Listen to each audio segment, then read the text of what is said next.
ఇవాళ రాబోయే స్థానిక సంస్థలలో నాయకుల ఎన్నికలు అయిపోయినాయి, ఎమ్మెల్యేలు ఎమ్మెల్సీలు, ఇప్పుడు కార్యకర్తల ఎన్నికలు రాబోతున్నాయి. కార్యకర్తల ఎన్నికల్లో ఎవరైతే కష్టపడతారో, కార్యకర్తలను కష్టపడి ఎవరైతే గెలిపించుకుంటారో వాళ్ళు తిరిగి నాయకులుగా రాష్ట్ర స్థాయికి ఎదుగుతారు.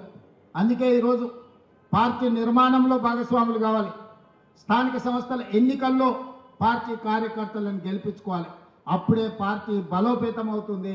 పార్టీ బలోపేతం అయితే రెండవసారి కాంగ్రెస్ పార్టీ తిరిగి అధికారంలోకి వస్తుంది. రెండవసారి అధికారంలోకి రావడం మీ చేతుల్లోనే ఉంది.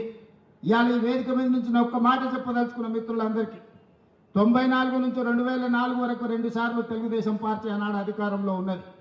2004 నుంచి 2014 వరకు ఆనాడు కాంగ్రెస్ పార్టీ 2 సార్లు అధికారంలో ఉన్నది.